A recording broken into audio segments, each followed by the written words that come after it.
معلم معلم، ايوه. سمعت عن الترند الجديد اللي طالع؟ انو ترند؟ شوكولاتة دبي. ايه سمعت عنه. عمل لنا فيديو ما ظل شيف بالعالم الا ما عمل لنا. عامل لك فيديو لشوكولاته دبي؟ ايه طب تعال عندي، قرب قرب قرب قرب. شو رايك اعمل لك اليوم فيديو جديد واكله جديده رح عيني تطلع ترند اكثر من شوكولاته دبي، يا عيني. شو هي؟ ورح سمي لك اياها كنافه دبي كمان، شو رايك؟ يا عيني يا عيني. يلا لنشوف. يلا لنشوف. تعال. عندنا صينيه دهناها شويه سمنه، عندنا كنافه جبناها بدنا نمدها هيك بهي الطريقه، واذا كنافه منتفه عادي كمان ما عندك مشكله. شايفين الكنافه مديناها بهي الطريقه خيطان هيك مثل ما هي، شوفوا ما احلاها.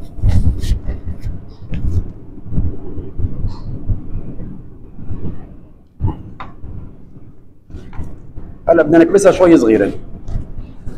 هلا عندنا هي الكنافه بدنا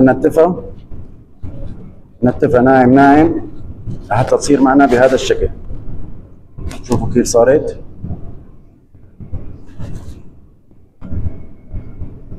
ننتفها ونحطها بصينيه نتركها لمده ساعتين لحتى تنشف، لحتى تبس هي. هلا بعد ما تركناها ساعتين شوفوا شلون يبست الكنافه، صارت ناشفه. طبعا نفردها بصينيه نخلي الهواء يضربها لحتى شو تبس وتصير الكنافه معنا بهذا الشكل. بدنا نحط لها بخة سمنه ونفوتها على الفرن. سمنه خفيفه بس ما بدنا نكتر. نفوتها على الفرن وكل 5 دقائق بدنا نقلبها لحتى تعطينا اللون الذهبي. بس تصير لونها ذهبيه ونفرجيكم شو المرحله اللي بعدها.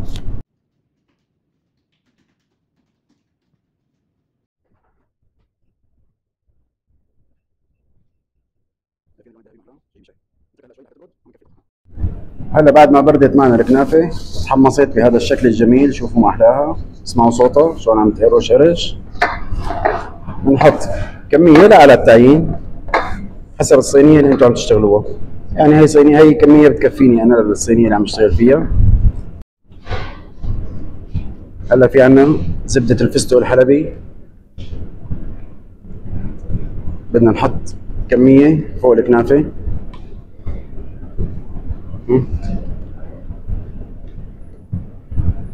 نحط لنا تقريبا نص كيلو، يعني حسب انتم الكميه اللي عم تشتغلوا فيها، هي ما لها ايارات يعني ما تتقيدوا فيها.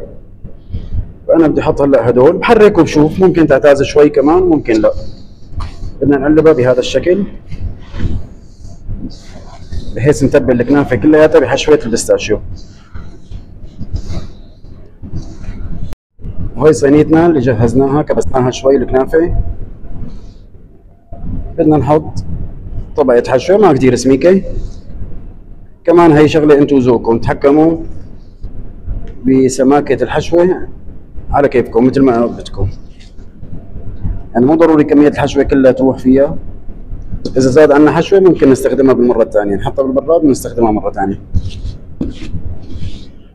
يعني بظن كميه الحشوه هي بتكفي. خلينا نمدها سوا. بدنا نمدها على الهدى شوي بحيث انه ما تخرب الطبقه التحتانيه. نمدها هيك بهي الطريقه تكون كلها سماكه واحده، وشوي شوي مشان ما تخرب الطبقه اللي تحتها.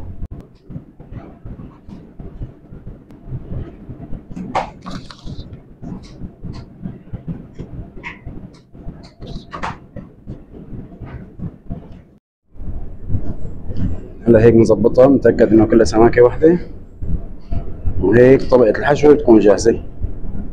هلا بدنا نكف الاطراف هي اللي خليناها برا، عادي لو انهم ناشفين شوي عشان يطلع منظرها حلو من على جنابها.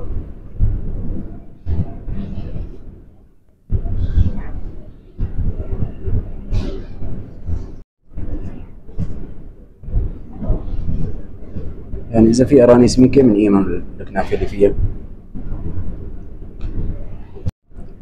هلا بدنا نمد طبقه كنافه خفيفه جدا على وشها، طبقه تكون كتير رقيقه، كنافه منتفه، مو مثل اول وش. اول وش مديناه خيطان.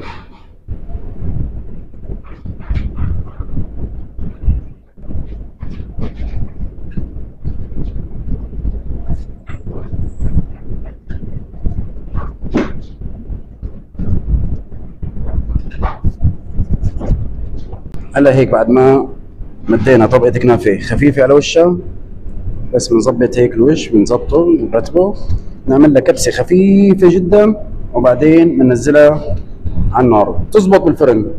اللي بده يسألني انه بتزبط بالفرن، بتزبط بالفرن. بتزبط على الغاز بالبيت، بس بدكم تنتبهوا انه تكون يعني تلفوها مزبوط على الغاز بحيث انه تطلع كلها لون واحد. وعلى الغاز العيون تبع الحلويات كمان بزبط. انا رح اسويها على الغاز العيون.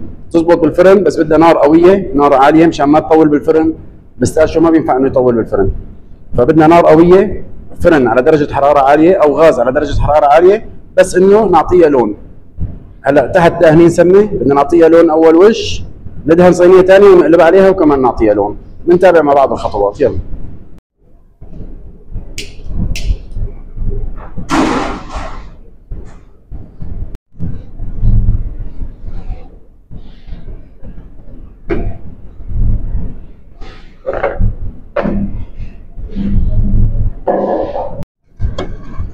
هلا بعد ما قليناها على الوشين، يا عيني يا عيني، شايفين حلاوتها واحلاها. هلا بدنا نعمل لها بخة قطر خفيفة. رح اعملها بايدي لانه انتم ما عندكم مرشات، بس لكم كيف الطريقة. لابسين جلوفز، حط ايدنا قطر ثقيل طبعا. نعمل لها رشة خفيفة، شايفين هيك؟ ها. يا عيني يا عيني يا عيني، ابدا مثل الالماس هيك طالع على وش القطر. بس هيك رشة قطر خفيفة لانه اصلا البستاشيو جوا حلوة. القطر حسب الذوق اختياري، بس يعني بشكل عام هي ما بدها قطر كتير، يعني هيك حاجتها. هلا اصدقائي بدنا نحطها بالبراد او بدنا نتركها بالغرفة يعني بحرارة المطبخ. بدنا نتركها تقريبا ساعة ساعتين لحتى تبرد تماما. هيك ممنوع نقطعها لانه الحشوة بقلبها طرية. تمام.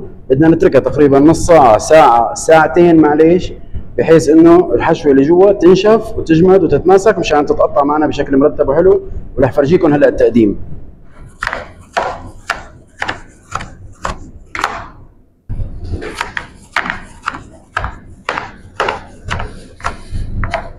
اسمع لي على صوت القرشة، اسمع لي على صوت القرشة تبعها.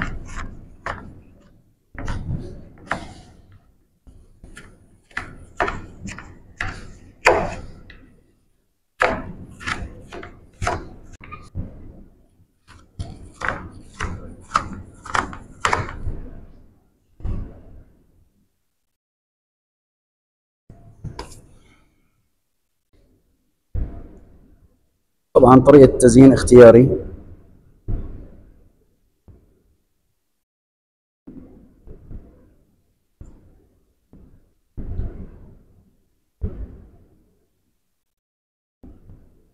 فينا نزينها ببستاشيو، فينا نزينها بنوتيلا، يعني هذا شيء كل واحد حسب الذوق.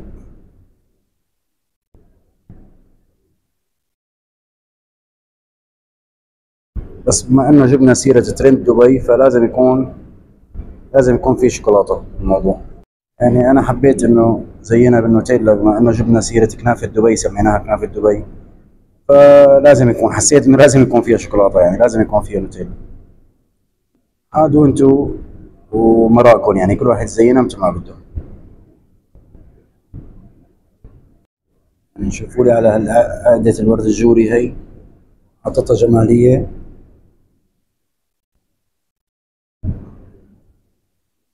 شايفين حطتها جمالية كثير حلوة.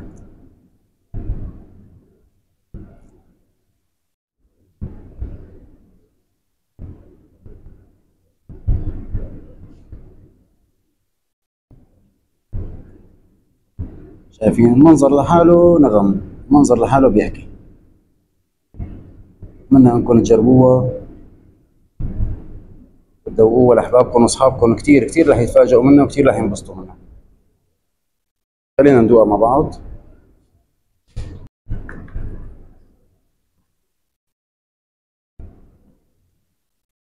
يا سلام يا سلام.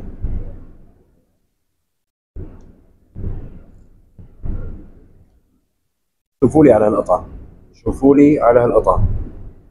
تعال عندي، تعال تعال. انا قديش قلت لكم بهالزمانات انه هي الاكله بتنهدر ملوك كثير، صح؟ بينت الصلاه اليوم. ها، هي الاكله اللي عن جد بتنهدر ملوك، اللي طول عمري بقول لكم تنهدر ملوك، طلعت هي الترند الجديد. الترند الجديد اللي هي شو؟ كنافه دبي. فرجوا لي على القطعه، شوفوا الحشوه بقلبها شلون، شايفين احلاها؟ خلينا ندوقها مع بعض. بسم الله.